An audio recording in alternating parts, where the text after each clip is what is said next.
안녕하세요. 반갑습니다. 저는 2018년도에 융합예술센터 창작지원에 참여해서 트웬티스 아케이드라는 게임 아트를 제작했던 박지혜입니다. 저는 현재 아트센터 나비 교육팀에서 일하면서 청년 미디어 아티스트를 위한 창작지원 업무와 게임 미디어 연구를 진행하고 있습니다. 제가 오늘 이 자리에 오게 된 것을 먼저 너무 기쁘게 생각하고요. 불러주신 이다영 연구원님께 큰 감사를 드립니다. 저는 사실 예종 융합예술센터 출신이기도 하지만 한예종 디자인과 인터랙션 디자인 졸업생이기도 합니다. 여러모로 학교와 연이 깊습니다. 오늘 저에 대한 TMI를 공개하면서 자연스럽게 발표를 시작해 보려고 해요. 오늘 저는 게임, 미디어 아트 창작과 교육 기획이라는 주제로 발표할 예정이고요. 제목에서도 알 수 있듯이 창작과 교육 기획, 연구라는 두 가지 파트로 나눠 게임, 플레이, 놀이 활동에 대해 이야기해 보려고 합니다. 먼저 게임, 미디어 아트 창작입니다. 제가 지금까지 만든 프로젝트를 보면 스토리텔링, UX, 플레이가 복합적으로 얽혀 시너지를 내는 방식을 선호하는 것 같습니다. 이게 무슨 말이냐 하면 작업들을 구체적으로 설명드리면서 풀어보도록 하겠습니다. 제 작업의 타임라인은 많지는 않은데요. 좀 창작을 많이 하진 않았고 공백도 있어요. 그 부분에 대해서도 뒤에 가서 이야기해 드릴게요. 첫 번째로 소개해-드릴 게임 아트 프로젝트는 바이트 어드벤처 인 디지털 월드입니다. 이 작업은 제가 인터랙션 디자인과 졸업 전시를 위해 만들었던 것이고요. 보통 디자인과 졸업 전시 결과물이 제품, 서비스 이런 것들로 나오게 되는데 제 성향이 좀 자유롭기도 하고 예술을 또 좋아하기도 했고 또 무엇보다 디자인과에서 배운 디지털 인터페이스의 중요성에 대해서 사람들에게 어떻게 하면 풀어서 설명해 줄 수 있을까라는 그런 동기가 제 졸업 작품을 완결된 어떤 그런 제품의 형태가 아니라 또 좀 더 작품 같은 느낌으로 만들게 된 계기 같습니다. 바이트도 스토리텔링이 있어요. 이게 이제 전시된 이미지고요. 이 지금 보시면 가운데 아래에 있는 입 벌리고 있는 조그만 애가 바이트예요. 이 디지털 월드에 살고 있던 이 친구가 이제 바이트가 다른 친구들과 다르게 아직 완성된 기계 형태로 진화를 못했습니다. 그래서 왕따를 당하고 있습니다. 아직 응애인 것이죠. 근데 디지털 월드에서는 개체가 바이트의 형태로 있다가 이제 형태를 가진 기계로 자란다는 그런 설정이 있어요. 근데 이 바이트를 괴롭히던 기계 친구들이 앞으로 안 괴롭힐 테니까 이제 괴물들이 나오는 건물에 흉가 체험을 하고 나오라고 합니다. 근데 좀 못됐죠? 아마 바이트를 죽이려고 한 것 같습니다.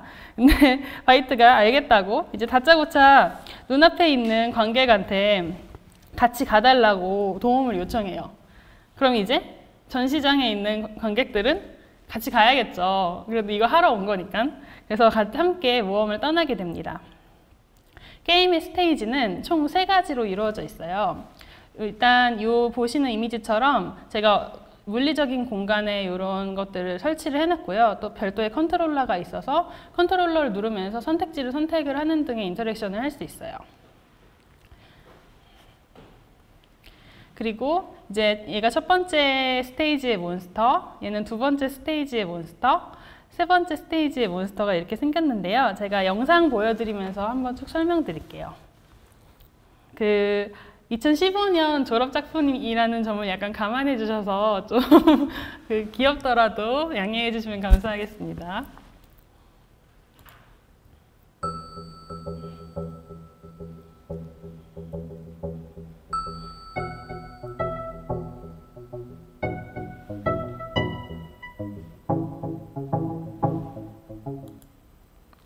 이제 버튼 눌러서 얘랑 같이 모험을 시작하면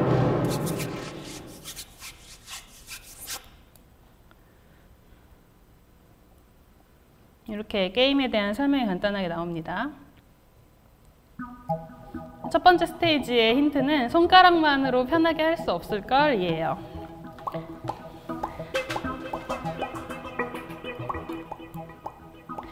첫 번째 스테이지의 괴물은 이렇게 빨간색 몸체를 하고 있는데요. 몸을 막 늘렸다, 뭐 줄였다 할 수 있어요.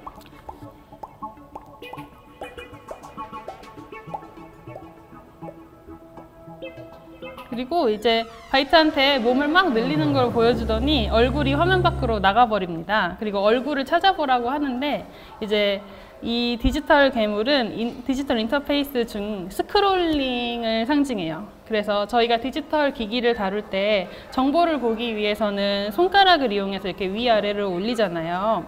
근데 이 괴물은 손가락 스크롤링으로는 얼굴을 볼 수 없고요. 방금 화면에서 보신 것처럼 이렇게 실제 스테이지의 계단을 밟고 올라가야 됩니다.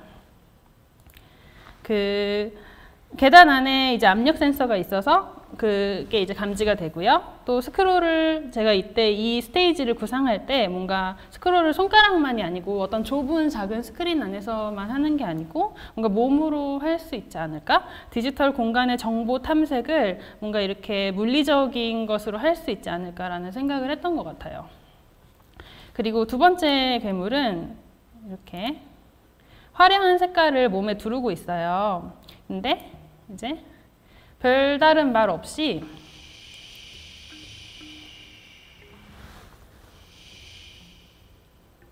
갑자기 막 왼쪽 오른쪽으로 왔다 갔다 하더니 몸이 투명해져요. 이제 바이트를 잡아먹으려는 것이겠죠, 역시?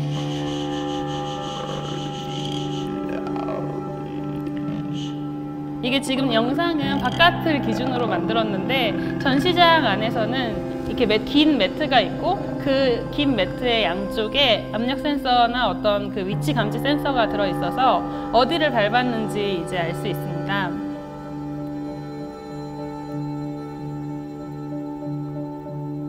그래서 눈에 안 보이는 괴물을 찾으려면 스테이지 한쪽 매트를 밟게 되면 거기서 이런 괴물 사운드가 나와요. 그래서 그 소리가 나지 않는 반대편으로 가면 이제 스테이지가 클리어되는 방식입니다.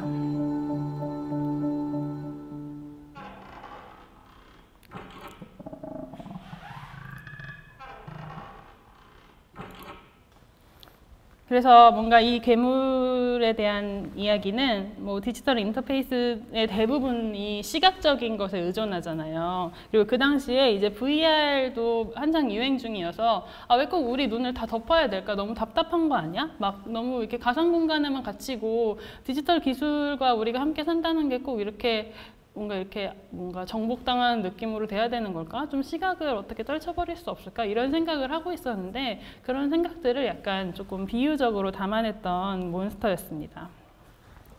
그리고 세 번째 몬스터는 디지털 마왕이에요. 이 스테이지가 힌트가 그냥 아예 없어요.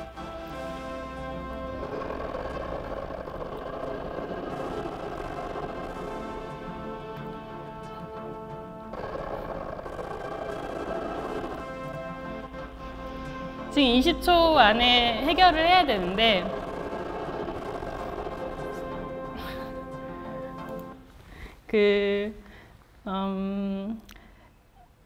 뭔가 바이트도 다른 스테이지에서는 막 뭐 해봐 약간 이런 식으로 약간 힌트를 주거든요. 근데 이 스테이지에서는 계속 울기만 하고 도움이 좀 안 됩니다. 그래서 플레이어 스스로 약간 해답을 찾아야 되는 스테이지인데 디지털 마왕 자체가 그 이름이랑 앞에 나오는 그 소제목 언제나 어디서나가 일종의 힌트라고 생각을 했어요. 그래서 우리가 그 기술이란 거, 뭐 스마트폰 같은 것도 뭐 절대 우리 손에서 안 놓고 뭐 잘 때도 침대 옆에 두고 자죠. 그런 것처럼 마왕을 뭔가 물리치기 위해서는 아예 전원을 꺼버리는 그런 연출은 어떨까 했어요. 그래서 제 친구들인데 여기 이 컨트롤러에 전원 버튼이 있어요.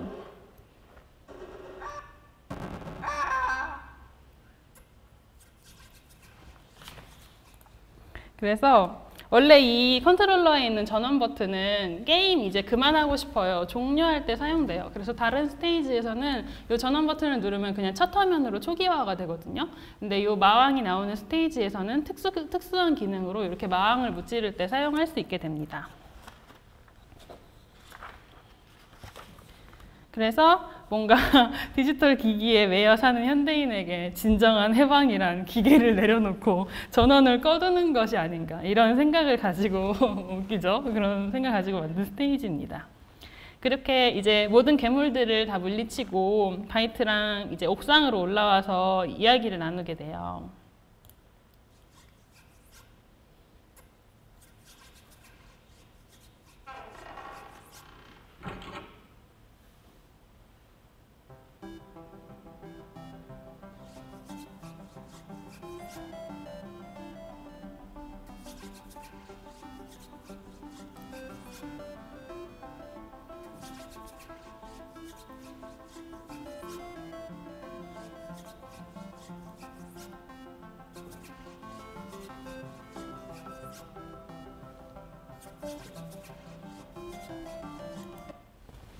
이렇게 이런 이야기를 나누는데 뭔가 이 바이트도 뭔가 이전까지는 빨리 진화를 하고 싶었는데 경험을 하고 나니까 굳이 어떤 형태를 가지는 게 중요한 게 아닌 것 같아. 뭔가 그 경험 자체가 중요한 것 같아 라는 이야기를 하죠. 그래서 이런 대화의 내용을 통해서 뭐 디지털 인터페이스, 기계의 어떤 그 물리적인 그런 상호작용 이런 것들이 기계를 꼭 구입해서 사용하는 것 외에 뭐 신식 기기를 내 손에 쥐어 갖는 것 외에도 뭔가 기계 사용 방식에 대해서 좀 다르게 생각해보고 또 그런 기계 사용 방식 자체도 일반인인 우리도 뭔가 다르게 시도해 볼 수 있다 이런 이야기를 하고 싶었어요. 그래서 이제 다시 PPT로 돌아가자면 그 바이트가 2015년에 만든 작업이에요. 그래서 지금 보면 사실 이미 개발된 기술들이 많죠. 뭐 위치 인식 같은 것도 지금 훨씬 좋아지고 뭐 태그 이런 것도 잘 되고 있고 그리고 뭐 메타버스라는 키워드가 핫해지면서 디지털 공간이라는 것도 이제 사람들한테 익숙해진 것 같고요. 근데 그래도 이때 마음은 저에게 여전합니다. 뭔가 기술이 민주화되기는 점점 더 어려워지는 세상이지만 다른 돌파구를 찾아보는 그런 엉뚱한 마음이 제게에서 떠나지 않았으면 하는 마음이 있네요. 그럼 다음 작업도 말씀드릴게요. 다음 세 작업은 조금 짧게 설명을 드리겠습니다. 2017년에 만든 김 박사의 방은 세운상가를 배경으로 하는 게임 아트 프로젝트입니다. 여기 보면은 이게 이제 설치 전경이에요. 그래서 주인공인 김 박사라는 가상의 캐릭터가 있는데 이 박사가 갑자기 자신의 방에 들어가서 나오지 않게 됩니다. 그래서 그가 사용하던 공구들, 뭐 공학 도구들이 이제 박사를 찾아달라고 요청을 하게 되면서 시작을 하게 되는데요. 요 시작이 어떻게 되냐면 저기 앞쪽에 스크린 아래 작은 공구 상자가 있어요. 공구 상자에 이렇게 자석 센서를 넣어가지고 공구 상자를 오픈하면 게임이 시작되게 했습니다. 그래서 공구 상자를 열면 이 화면이 딱 나오면서 막 박사가 사라졌다, 박사를 좀 찾아달라 이런 얘기를 이제 이 친구들이 하죠. 근데 이제 이 친구들은 힌트라고는 박사가 가진 썼던 일기장밖에 없었다라고 이야기하면서 일기장을 건네주게 되는데 이 일기장에 나오는 박사가 했던 공학 실습들을 실제로 이렇게 스테이지에 설치된 그 빵판 위에서 하면서 이제 플레이가 진행이 돼요. 그래서 이런 식으로 뭐 이것도 스테이지가 많진 않은데요. 한 3-4개 됩니다. 그 안에서 어렵지 않은 공학 실습을 하게 돼요. 근데 박사가 남긴 일기장에 나오는 공학 실험이 여기서는 아두이노인데 사실 공학 박사가 아두이노를 좀 사용하긴 만무하죠. 근데 전국의 대학원생 여러분들께서 아두이노를 또 적극적으로 활용하고 계시기 때문에 이건 어떤 미술적인 허용으로 넘어가 주시기 바랍니다. 그리고 그래서 스테이지는 아두이노로 뭐 LED 켜보기, LCD로 뭐 그림 만들어 보기, 그리고 버튼으로 피아노 연주하기 같은 뭐 이런 과정을 거치면서 일반인들도 간단하게 공학 실습을 접해볼 수 있고, 그리고 박사가 은신하게 된 이유가 있는데 이 사람의 캐릭터를 생각할 때 제가 세운상가를 배경으로 하는 게임이라고 했잖아요. 세운상가에서 오랫동안 일해 오신 어떤 공학자들 또는 그런 공학 계열에서 일하는 기술자들을 보면서 생각했던 캐릭터예요. 그들이 되게 보면은 그 세운상가 아저씨들이 되게 고집세고 조금 이렇게 거칠시잖아요. 근데 막상 이야기를 이렇게 걸러 인터뷰를 하러 가보면 너무너무 사람을 좋아하고 너무너무 대화를 좋아하시는 거예요. 그래서 이런 이야기를 좀 함축적으로 담고 싶다. 어떤 공학이라는 것이 우리 삶에서 되게 중요한 부분들인데, 기술이란 것들이. 근데 되게 일반인과 이런 전문가들 집단이 이렇게 아예 이렇게 경계처럼 나뉘어 있다. 이들을 이어줄 수 없을까? 이런 생각을 했던 것 같아요. 그래서 이 김 박사라는 캐릭터가 혼자 방에 들어가서 숨어 있게 된 이유는 되게 오랫동안 혼자서 공학에 본받쳐 왔어요. 근데 이제 좀 사람들하고 소통을 하고 싶었던 거죠. 그래서 자기가 배웠던 공학 기술을 가지고 뭐 이것저것 별이 빛나는 밤에 그림을 보고 그걸 뭐 LCD로 만들고 뭐 이렇게 작품처럼 만들어서 사람들한테 보여준 거예요. 이게 내가 만들었어. 이렇게 공학이야. 보여줬는데 사람들이 이제 좀 보기가 좀 허접하니까, 요즘 나오는 그런 멋진 미디어 아트 같지 않으니까 이게 뭐예요? 하고 핀잔을 준 거죠. 그래서 그 유리 멘탈이었던 거죠. 그래서 그거에 약간 마음이 상해서 방에 이제 숨어 버린 거죠. 그래서 플레이어가 일기장 읽으면서 쭉 이게 스테이지를 밟으면서 마지막까지 박사의 방에 도착을 하게 되면은 박사가 이제 왜 숨었는지 그 이야기를 들려주게 되는데요. 이 왜 숨었는지도 엔딩이 3가지가 있어서 그 선택지를 선택해서 또 볼 수 있는 그런 재밌는 게임이에요.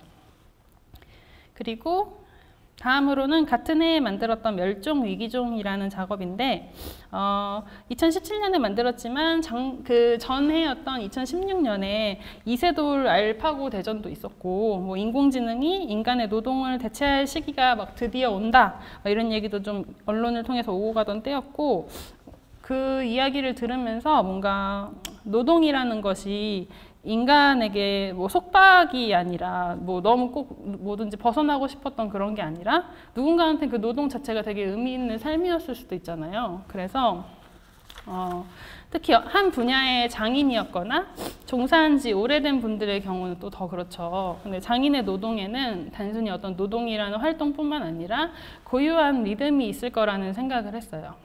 그리고 그 리듬이 되게 기계가 대체하기 어려운 것이 아닐까라는 생각을 했습니다. 그래서 그런 것들은 뭐 인공지능 기술이 가져갈 수 없을 거라고 또 생각을 했고, 이 리듬을 바탕으로 춤을 만들어 볼까라는 생각을 했어요. 근데 그 리듬을 만들기 위해서는 결국엔 그 사람 사례가 필요하잖아요. 이게 제가 ACC 레지던시 가서 3개월 동안 했던 작업인데, 멸종위기종 이렇게 단계별 이게 구분 짓는 그래프가 있습니다.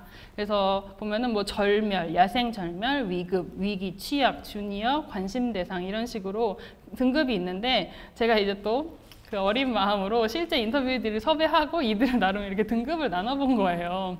이 작업은 어디 가서 말을 하기가 좀 그래요. 뭔가 너무 치기 어린 작업이 아니었나. 근데 여튼 이런 식으로 이제 인터뷰이들을 좀 나눈 거예요. 보면은 이정성 선생님은 그 백남준의 기술자셨던 분이에요. 테크니션. 근데 어떻게 보면은 그 브라운관 TV를 이제 잘 안 쓰기 때문에 야생절멸과 좀 비슷하지 않을까? 그냥 야생적인 이유로 점점 사라져가는 개체를 야생절멸이라고 하거든요. 그리고 뭐 위급 같은 경우에는 회계사님이었어요. 김종필 회계사님이셨는데, 이분 이제 회계사가 사실 대체되기 쉬운 직업이죠. 어떤 기술에 의해 이 데이터 차트와 자료를 통해서 대체가 되니까. 그리고 한혜성님은 위기인데 맥도날드 직원이셨습니다. 광주에서 맥도날드에서 일하시는. 근데 어떻게 하다 이제 연이 닿아서 인터뷰를 할 수 있게 되었고요. 사실 이렇게 맥도날드에서 일하는 건 물리적인 노동도 필요하기 때문에 굽고, 그리고 막 서비스하고, 그래서 완전 막 바로 대체된다고 생각하지 않아서 위기에 넣었고, 그리고 김영채님이 기억이 안 나네요. 그리고 김성봉님은 지하철 그 영무원이셨어요. 영무원은 실제로 가서 현장 대응해야 되는 부분들이 많아서 저는 준위협으로 넣었던 것 같습니다. 그래서 인터뷰 영상을 쭉 따서 영상화 했었는데 사실 어디에 올리진 않아서 지금 보실 수는 없어요. 그냥 제가 개인적으로만 가지고 있고요. 그리고 뭐 이런 식으로 땄었고, 그리고 이걸 이제 인터뷰 집으로 만들어서 전시할 때 썼었고요. 전시장에서는 이 이야기를 바탕으로 춤 동작을 만들어서 이런 식으로 매핑을 했었는데, 이때는 사실 이 매핑 작업에 시간을 많이 못 들여서 인터뷰 내용이 좀 이때 다시 와서 보니까 더 좋은 것 같고, 이 작업을 어디에 올리거나 그러긴 좀 어려울 것 같아요. 이 뒤에 부분은 따로 개발을 해야 되는 게 아닌가? 그리고 또 이때 나눴던 이런 것들이 조금 민감하지 않을까라는 생각은 합니다. 네. 그리고 다음 연도 2018년에 20대의 아케이드, 20스 아케이드가 이제 융합예술센터 지원 받아서 제작했던 거예요. 이 작업은 게임 자체, 게임 소프트웨어는 단순합니다. BC라는 툴로 만든 게임이고요. 이제 문이 아주 많은 이제 가상 공간을 돌아다니면서 청춘에 대한 텍스트를 읽는 그런 게임이에요.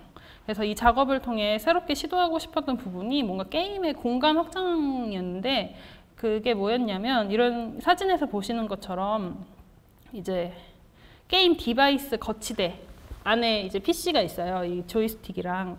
그거를 이제 실제 공간에다가 두고 사람들이 이제 뭔가 플레이 할 수 있게 설치를 했는데요. 사실 뭐 공간을 확장하려면 화이트 큐브에다가 공간을 넓게 잡고 뭐 센서를 설치하거나 아니면 VR을 아예 쓰게 해가지고 그 아예 가상 공간을 통해 확장을 하거나 그렇게 해도 되는데, 저는 뭔가 젊은 사람들이 많이 돌아다니는 실제 공간에 이 디바이스를 두고 그 디바이스 안에서 게임을 플레이하는 순간 어디론가 뭔가 나의 청춘의 그런 모호한 떠도는 공간으로 워프하는 느낌을 연출을 하고 싶었어요. 뭐 저의 그런 생각이었죠.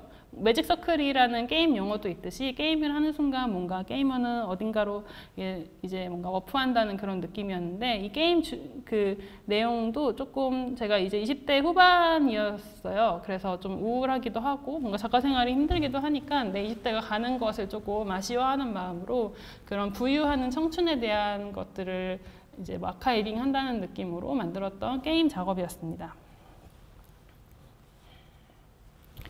근데 2018년 이후로 작업 공백이 있어요. 제가 이제 너무 힘들어서 작가 생활을 못 하겠더라고요. 그래가지고 취직을 했습니다. 그래가지고 올해 어떻게 하다 보니까 또 회사를 또 계속 다니면서, 회사 좋았어요. 회사 생활 재밌더라고요. 그래서 회사 다니다가 또 회사를 다니다 보니까 창작자들 계속 보게 되잖아요. 그래서 나도 창작하고 싶다, 나도 만들고 싶다 이런 생각을 하다가 이제 올해 작업을 새로 했습니다. 4년 만에 다시 작업했어요. 그래서 이번에는 혼자 안 하고 웹 개발자 강지훈 님과 아케이드라는 팀으로 같이 이제 제작을 했습니다.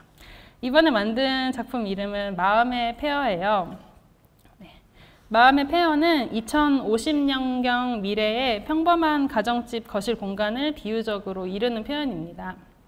저희가 상상한 미래는 사람들이 더 이상 밖으로 나와서 이제 사람들과 관계 맺고 실제 생활을 하기보다는 인공지능이 탑재된 로봇팔하고만 이제 대화하고 관계를 맺으면서 살아가는, 어쩌면 좀 디스토피아 같은 그런 세상이에요. 그래서 지금 보면은 작품이 설치된 게 평범한 테이블하고 의자잖아요.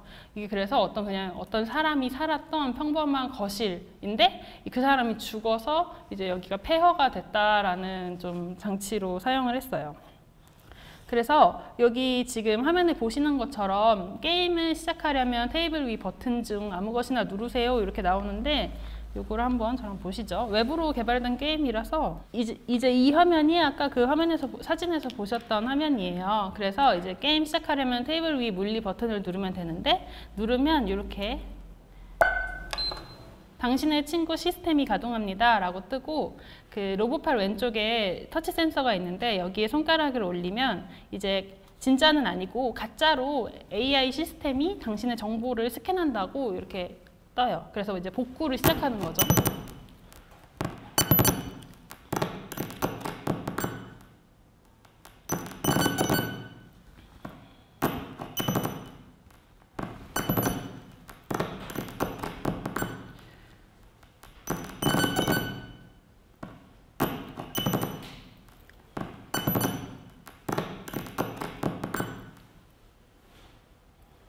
근데 이게 폐허에 있던 기계다 보니까 복구가 다 안 되고 이제 오류가 나버립니다. 이렇게 데이터 복구에 실패를 하게 되지만 일단 가동하게 되죠.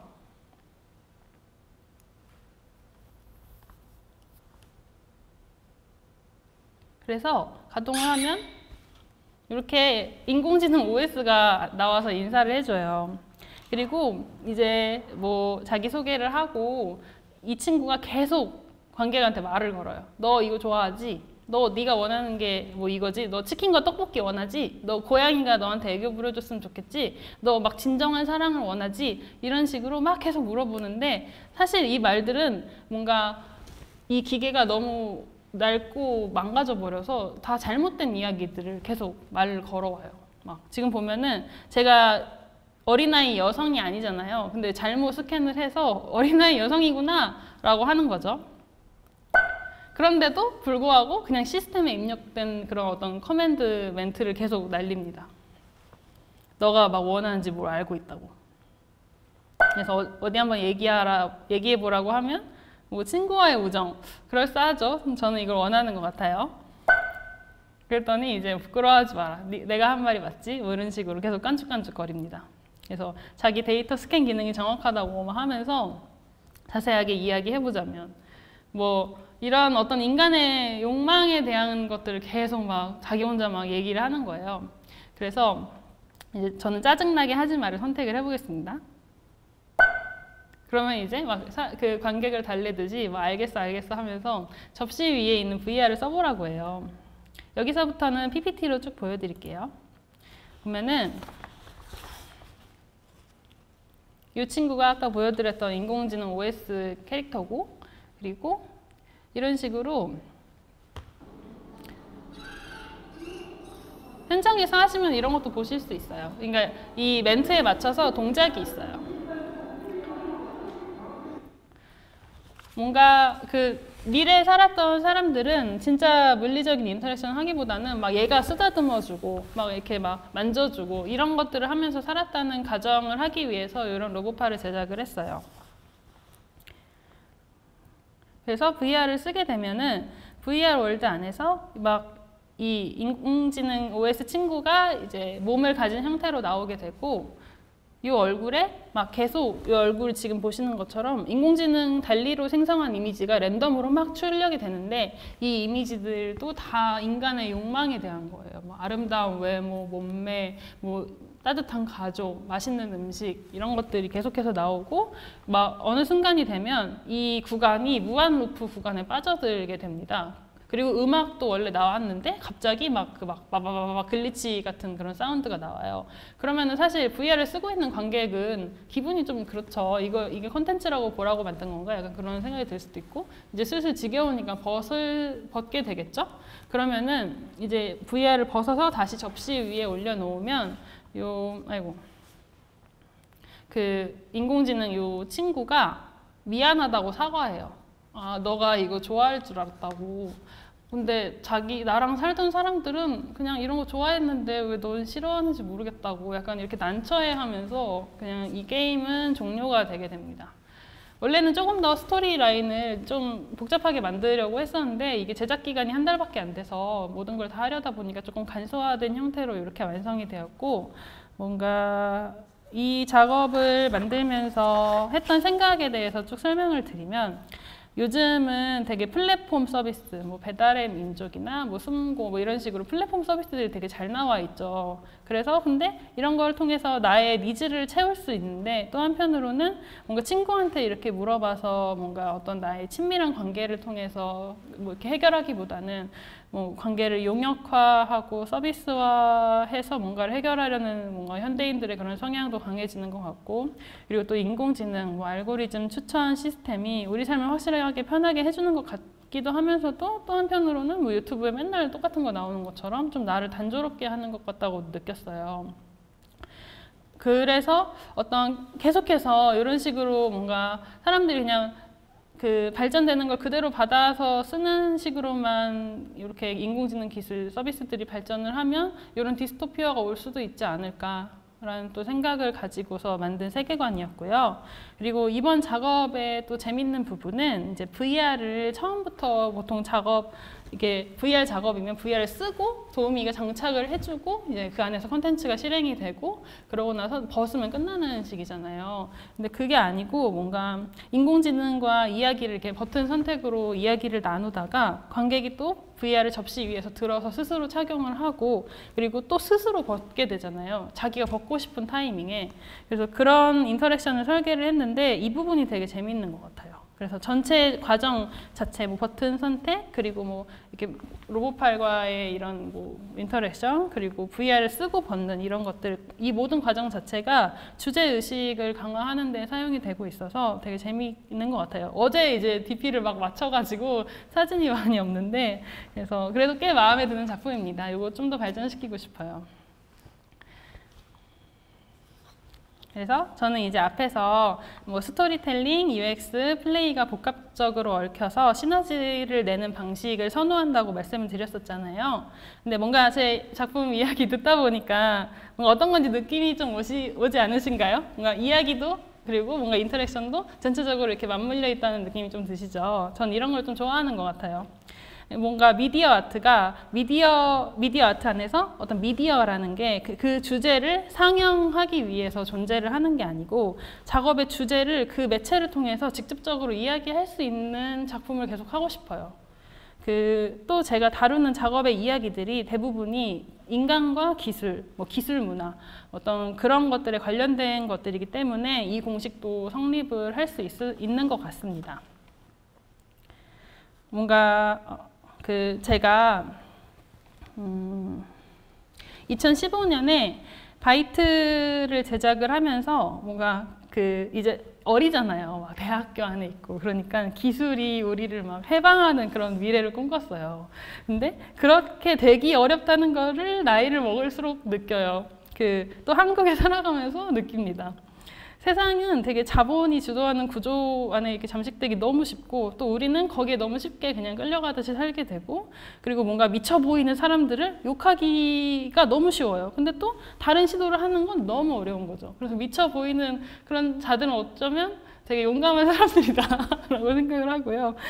저는 되게 요즘 느끼는 게 너무 늙어버린 것 같은 그런 기분을 느끼고 있어요.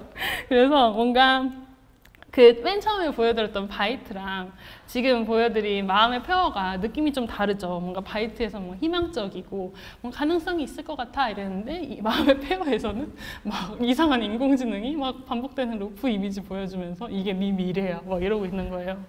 그래서 뭔가 좀 뉘앙스가 다르죠. 좀 제가 나이를 먹고 좀 지치고 이러면서 이런 작업을 한 것 같은데 근데 또 한편으로 이 마음의 페어도 되게 재밌어요. 재밌는 부분들이 있어요. 실제로 플레이 하시면 막 선택지에서 나오는 너는 치킨과 떡볶이를 원하지? 이런 것들이 그 멘트가 뭔가 사람을 피식피식 웃게 합니다. 사실 맞기도 하지만 막 진지한 대화 중에 나를 그냥 치킨과 떡볶이밖에 모르는 인간으로 취급하는 기계가 웃기잖아요.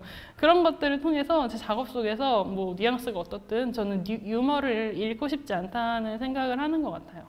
좀 재밌게, 또 게임의 특성이 또 재미잖아요. 이게 좀 제 주제와 매체에 대한 설명이 되겠고요. 그리고 또 한편으로 게임 아트라는 거를 하면서 한편으로 느끼는 아쉬움은 뭔가 제 앞에 계신 이다영 연구원님도 잘 아시겠지만 뭐 게임계에서는 게임 뭐 예술 이런 거를 그냥 이건 게임이 아닌데? 이거 뭐 팔 수 있어요? 여기서 현금 과금 돼요? 약간 이런 느낌으로 보고 그리고 이거 뭐 플레이 타임 600시간 뽑을 수 있어요? 이런 식으로 보고 그리고 미술계에서는 게임에 관심이 좀 있으나 또 큐레이터 분들께서 미술을 좋아하시는 분들이고 게임을 좋아하시는 분들이 아니잖아요. 그러다 보니까 조금 이해가 조금 그렇게 많지는 않은 것 같아요. 제가 그냥 느끼기에는.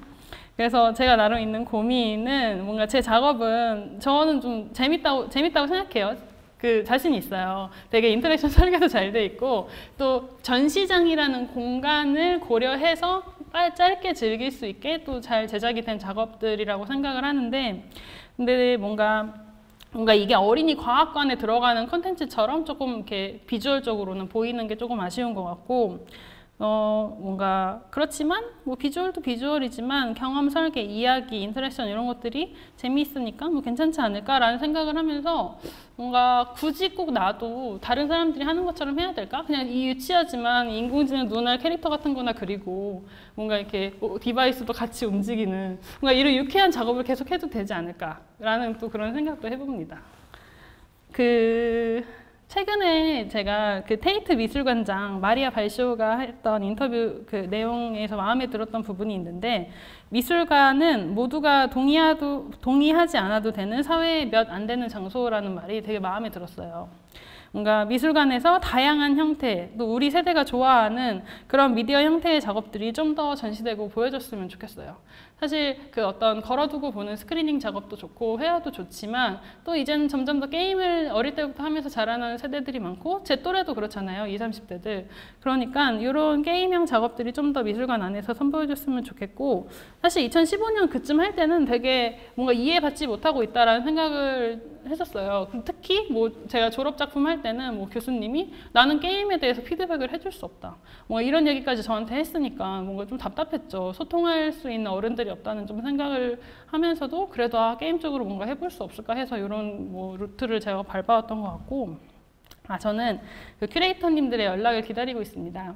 그 게임 아트, 미술관에 지금도 많이 들어갔지만 뭐 이런 조금 더 캐주얼하고 귀여운 형태의 게임 아트도 있다는 걸 알아주셨으면 좋겠고 그리고 플레이, 뭐 게임 이런 거에 대해서 연구하고 창작자들한테 터전을 마련해 주시는 융센 융암예술센터 연구원님께도 무한한 감사를 드립니다. 네, 그러면은 저의 그 창작 파트는 여기까지 하겠고요. 몇 시지? 이제 게임 교육 프로그램 기획 이쪽으로 얘기를 해보려고 합니다. 저는 2020년에 아트센터 나비에 들어왔고요. 그리고 2021년부터 본격적으로 게임 연구, 창작 지원 프로그램을 운영했습니다. 2021년에 교육팀에서 청년 창작자 대상 창작 지원 프로그램 창의인재 동반 사업을 운영을 했었는데요. 이때 이제 분야를 나눠서 창작자를 선발했었어요. 그때 저는 게임 크루라고 이제 게임, 미디어 아트, 창작 파트를 맡아서 운영을 했습니다. 보통 이제 창의인재 동반 사업이 멘토, 멘티가 1대1로 매칭돼서 창작을 이제 지원을 해주게 되는데 이제 저는 또 초기 한 달 반을 부트캠프 기간으로 잡아서 이제 모든 멘티와 멘토가 만나게 이제 바꾸고 그리고 또 오전에는 저랑 이제 멘티들이랑 스터디, 게임 아트에 대해서 스터디를 하고 오후에는 이제 멘토님들의 특별 세미나를 진행하면서 게임에 대한 이해도를 좀 높이는 시간을 가졌어요. 이때 사실 작년에 게임이 미디어 아트 안에서 좀 핫했어요. 되게 뭐 게임적인 시도들을 해보자. 그래서 이런 그 게임 쪽으로 오픈을 했더니 많은 작가님들이 지원을 해주셨었는데 근데 대부분의 작가님들이 뭔가 게임을 좋아했고 뭔가 많이 하는 작가님은 거의 없고 대부분이 뭔가 내가 새롭게 시도해보고 싶어서 게임을 이런 분들이 많았습니다. 그렇기 때문에 그냥 이렇게 아무런 그 어떤 접점이 없는 상태에서 다짜고짜 그냥 지원금만 주고 그냥 뭐 어떤 멘토님만 붙여주고 한다고 하면은 어떤 우리가 공동의 목표, 어떤 우리 기관에서 추구하고자 하는 게임 아트의 형태나 스타일 이런 것들을 뭔가 이야기 나누는 자리가 필요하지 않을까라고 해서 저는 이런 게임 크루에서 부트캠프라는 프로그램을 운영을 했어요. 한번 쭉 보여드릴게요. 이런 식으로 뭐 이건 스터디 내용이고요. 그리고 다음은 멘토 특별 강의인데 이때 멘토님들은 오영진, 루벤테일의 김영주, 조호연이었습니다. 그래서 뭐 오리엔테이션에서 같이 보드게임도 하고 그리고 저랑 스터디하고 뭐 멘토님들 강의도 진행을 하고 그리고 이런 지금 보시는 작년 창작자들의 결과물은 나비 유튜브에 잘 아카이빙 되어 있어서 궁금하신 분들은 가서 보시면 됩니다. 그리고 이제 올해였던 2022년에는 보드게임 크루를 개설을 했습니다. 요거는 이제 창의인재 동반 사업도 아니고 뭐 지원 사업도 아니고 창작 지원이긴 한데 좀 동아리랑 비슷한 성격이었어요. 이제 보드게임 크루 개설 목적이 되게 제가 올해 초에 상당한 불만충이었습니다. 사실 지금 이거에 대해서 헷갈리지 않는데 올해 초에는 미디어 아트라는 큰 카테고리 안에 뭐 파사드도 있고 뭐 맵핑도 있고 뭐 게임도 있고 다양한 거잖아요. 그냥 종류가 다양하고 쓰임새가 다른 건데 근데 뭔가 미디어 아트 시장에서 너무 이런 어떤 그 비주얼이나 스케일을 중시하는 것들만 이게 미디어 아트다라고 좀 유행이 끌고 가니까 좀 그게 좀 불만이었어요. 그래서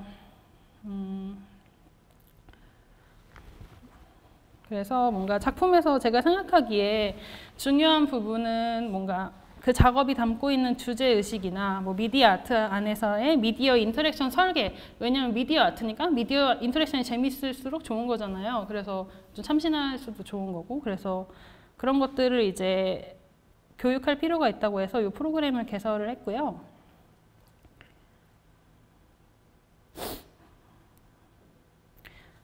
많은 교육을 했습니다.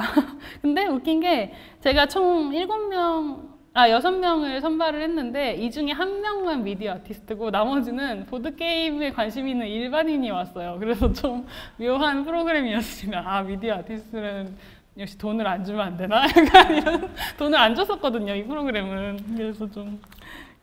그리고 이제 보드게임 교육 초반에는 보드게임에 대한 기본적인 교육 같은 거 하고, 그리고 뭐 미디어 아트랑 보드게임 어떻게 다른지 이런 창의적인 워크숍도 진행을 하고, 대부분의 수업은 제가 진행했고요. 지금 보시는 것처럼 사진에 있는 분은 뭐 보드게임 전문가신데 제가 직접 가르칠 수 없는 것들은 강사를 초빙해서 진행을 했습니다. 뭐 스토리텔링 워크숍, TRPG도 해보고, 뭐 유명한 재밌는 게임도 와서 플레이 해보고, 프로토타이핑하고, 뭐 데모데이하고 디자인 뭐 이런 식으로 제작까지 한 다음에 최종적으로는 이제 파티를 하면서 잘 마무리한 그런 프로그램이었습니다. 그리고 이 프로그램에서 말고도 제가 회사에서 창작 지원 업무를 하면서 느끼는 점도 뭔가 앞에 창작 이야기랑 엮어서 이야기해보고 싶어요. 저는 이제 작가 생활하면서 뭔가 경제적으로 불안정한 것도 있고 또 혼자 보내는 시간이 길어서 쉽게 우울해지는 것도 있고 좀 힘들었었거든요. 근데 창작 지원을 하면서 그런 걸 똑같이 봐요. 그리고 작가님들을 보면 너무 많은 지원 사업을 해서 뭐 스스로 자기를 공지에 몰아놓고 너무 이제 다 처리해야 되니까, 그리고 또 버거워하는 걸 또 보게 되고, 또 작업이란 게 변수가 많잖아요. 막 설치하는데 뭐가 안 되고 아니면 제작하는데 뭐가 도움받을 사람이 없고 이런 것들이 많다 보니까 이런 변수 통제가 안 돼서 뭔가 작가라는 게 안정적이게 되기가 되게 어려운 것 같아요. 그리고 또 이런 뭐 불안정한 것도 있지만 좀 요즘의 예술가한테 기대하는 부분이 모든 주제를 작가 스스로 리서치하게 하고 아이디어를 내게 하고 제작까지 그냥 우린 돈 줄게, 돈 줬으니까 줄 거지 작품, 약간 이런 식으로 되는 그런 창작 지원들이 조금 좋지 않은 것 같아요. 작가한테 너무 많은 부담을 주는. 그리고 창작 지원 프로그램을 하면 또 그 프로그램 안에서 고유의 결과물을 하나씩 내야 되다 보니까 작업을 약간 이렇게 양산하듯이 되는, 그것도 좀 큰 부담인 것 같고요. 그래서 뭔가 이게 좀 용역화 된다고 해야 되나? 작가한테 작품 용역을 주듯이 커미션도 아니고 창작 지원인데 뭔가 창작 지원 안에서 뭔가 다양한 연구들이 일어나고 그런 것들이 필요한데 아직 좀 뭔가 창작 지원 업무 많이 해보진 않았지만 그런 단상을 좀 느껴요. 그리고 또 저도 마찬가지로 창작 지원 업무를 담당하는 기관의 연구원도 좀 행정원처럼 돼버리고, 조금 나는 매체에 대해서 게임 크루를 했던 때처럼 되게 같이 탐구하고 뭔가 이렇게 해보자 저렇게 해보자 으쌰으쌰 하고 싶은데 그렇게 되기가 정말 쉽지 않은 것 같아요. 뭔가 그 시간이 지날수록 작가가 모든 것을 다 혼자 할 수 없는 사람이라는 건 전 그냥 개인적으로 생각을 해요. 뭐 기관 저희 같은 뭐 나비 같은 기관, 그리고 학자, 뭐 인문학자 같은 분들, 작가님들, 그리고 또 기술자들이 협업이 돼야 되는 게 되게 중요하구나 이런 걸 느끼는 게, 뭔가 작가가 스스로 만든 세계관이 얄팍할 수밖에 없다고 생각해요. 막 엄청난 거장이 아니고서야 청년 창작자들이 이제 막 한 달 뭐 3개월 동안 만든 작품에 얼마나 깊은 그런 이야기가 있겠어요. 당장 사회를 탐구하고 리서치하기, 자기 주제를 리서치하기도 어려운데 뭔가 그걸 결과물로까지 이어지게 하는 건 되게 어려운 일이죠.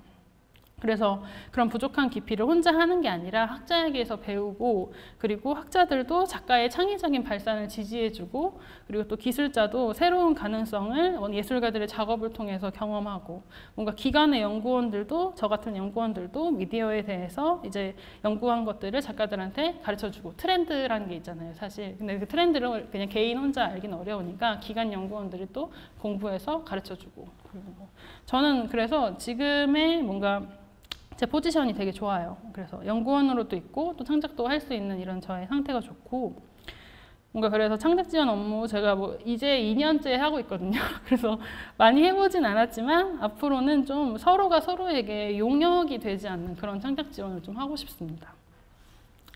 그러면은 오늘 발표를 이제 슬슬 마무리할 건데요. 그 융합예술센터 이다영 연구원님께서 게임 세미나 진행하셨을 때 주목하셨던 부분이, 어떤 게임이라는 대명사가 그냥 게임 이게 아니고 어떤 플레이라는 특성이었어요. 근데 저도 이것에 전적으로 동의를 합니다. 제 작업에서도 플레이라는 게 되게 두드러지는 부분이고요. 어떤 플레이라는 게 인간의 원초적인 부분, 뭔가 인간다운 부분, 또 자발적인 것들, 뭐 이런 양상을 플레이라는 키워드 안에, 미디어 아트라는 것 안에 담아낼 수 있을 것 같아요. 그래서 저는 이렇게 몇 안 되는 뉴미디어, 게임, 플레이를 연구하는 기관이 국내에 많지 않잖아요. 그러다 보니까 융센 너무너무 멋지고 늘 지지합니다. 융센의 졸업생으로서 융센 최고입니다. 네, 그리고 오늘 이제 외부 기관 발표하시느라 오늘 저희 발표를 못 들으시는 팀장님 사랑합니다. 그리고 저를 늘 지지하고 힘이 되어주시는 저희 팀원분들도 사랑하고, 제가 이런 짓거리를 하고 있는지 전혀 모르시는 저희 관장님도 사랑합니다. 그럼 여기까지 하겠습니다. 감사합니다.